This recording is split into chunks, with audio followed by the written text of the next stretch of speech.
De nueva cuenta, la inflación le está pegando a los mexicanos. Estamos hablando que en febrero volvió a subir esta inflación, la más alta en los últimos 21 años, como se nos ha venido repitiendo. Pero ¿hacia dónde vamos? ¿Qué nos está dejando todo esto? Pedro Tello Villagrán, bienvenido. ¿Cómo estás? Analista en temas económicos.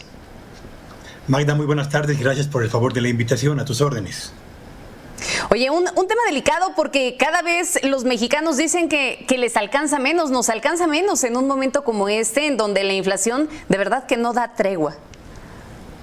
Sí, desde luego, no deja de ser paradójico que justo cuando pensábamos que estábamos a punto de salir del túnel, larguísimo túnel de la pandemia, nos sumergimos en otro túnel, esta vez también muy largo y seguramente muy difícil de poder superar, que es el de una economía, la mexicana, que está perdiendo altura y de una inflación que se está acelerando, afectando de manera más intensa el poder adquisitivo de la economía familiar y por supuesto de las finanzas personales. Oye, dime una cosa dentro de todo esto, ¿cómo nos está impactando el conflicto de Rusia y de Ucrania? Porque me parece que citas algo importantísimo y dices, a ver, pensábamos que ya íbamos de salida, que ya estábamos avanzando, inclusive lo llegamos a comentar y decíamos, bueno, la cuesta de enero puede que se llegue a extender hasta marzo y ahí va a depender también de cómo estén todos estos procesos inflacionarios y demás. Y nadie se esperaba lo que está pasando hoy en el mundo, ¿no? Nadie se esperaba esta invasión de Rusia a Ucrania. Ya nos está pegando también y ya está viendo un efecto. Sí, por supuesto. Antes de ubicar el impacto del conflicto en Europa del Este, vale la pena recordar a quienes nos están escuchando en este momento que aún antes del conflicto ya había a escala mundial un incremento importante en los precios de los alimentos, particularmente de los granos y también de algunos minerales.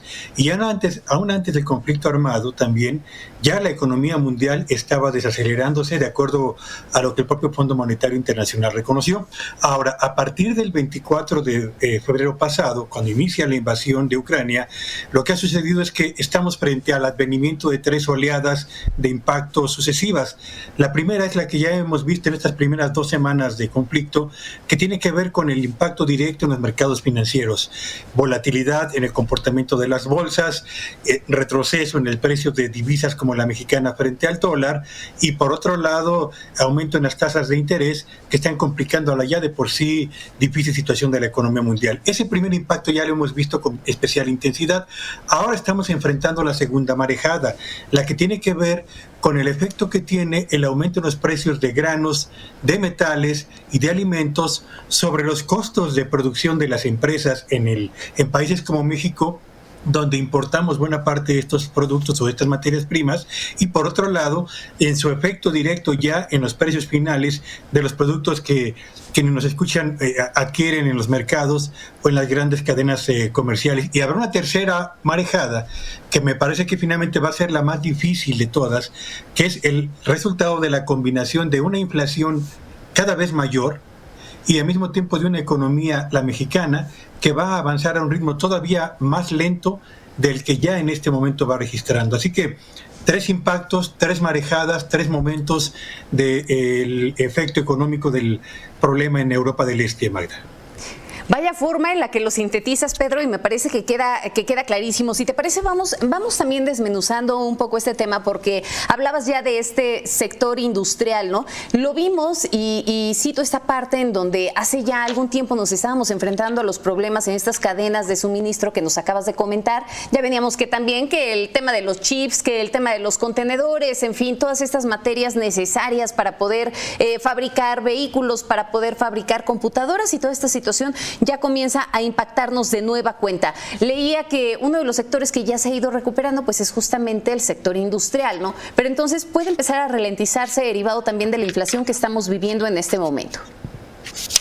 Sí, por supuesto que sí, Magda. Para que quienes nos están siguiendo tengan una idea del impacto que esto va a tener, permíteme ponerles un par de datos. El año pasado, aún antes del conflicto en Europa del Este, México compró del exterior el equivalente a $50,000 millones de productos petroquímicos, de gasolinas, de diésel, de turbocina, de gas natural y de gas LP, porque no tenemos la oferta interna suficiente para poder cubrir el consumo que se realiza en nuestro territorio.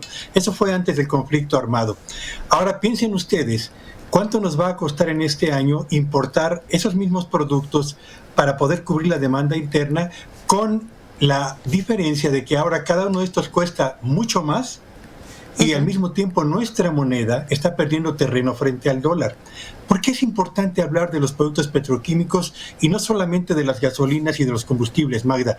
Bueno, lo es porque, como bien lo ha señalado, la industria mexicana, que empezaba a dar muestras de recuperación, ahora enfrenta una avalancha de aumento en sus costos porque todos los derivados del petróleo que se convierten en plásticos o en fertilizantes, etcétera, le pegan directamente a los costos de industrias como la textil, la confección, la alimentaria, la industria farmacéutica, la industria automotriz, la industria electrónica, etcétera, que son sectores importantes, no solo por la generación de riqueza, pago de impuestos, sino también y sobre todo por la generación de empleos.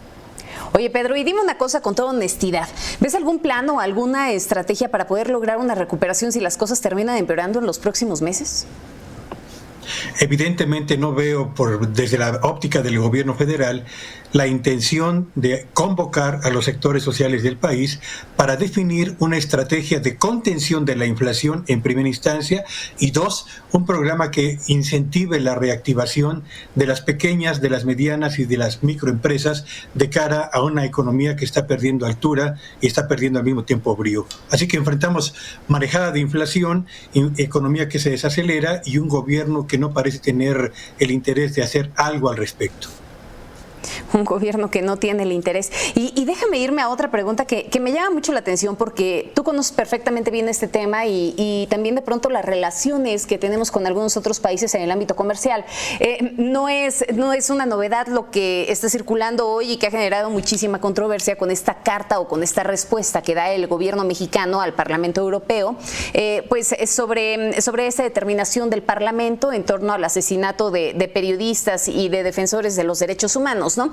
Una carta que a lectura de algunos internacionalistas podría llevar a romper ciertas relaciones o a fracturar ciertas relaciones, ¿no? Porque no se rompen, pero sí se pueden llegar a fracturar con algunos otros países, con socios comerciales importantes, nos decía Juan María Naveja, como en este caso España, como Alemania. ¿De qué forma puede llegar a impactar en el ámbito económico?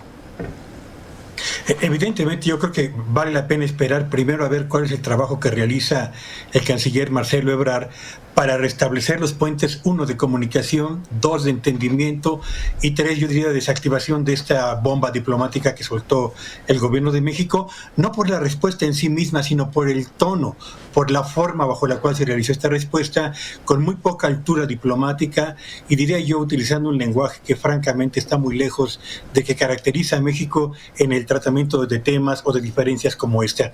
¿Qué impacto va a tener? Bueno, pues depende, insisto, del tiempo que tome restablecer la comunicación y el entendimiento, pero yo tengo la impresión de que no deja muy bien parado a un gobierno el empleo de respuestas de esta naturaleza frente a un planteamiento realizado en la Unión Europea, que podremos estar o no de acuerdo con él, pero tenemos formas y líneas y canales diplomáticos para expresarlo, yo diría que con la rectitud, con la honorabilidad y con el prestigio de una nación como la mexicana, que en el plano internacional y en materia diplomática siempre se había conducido de la mejor forma posible.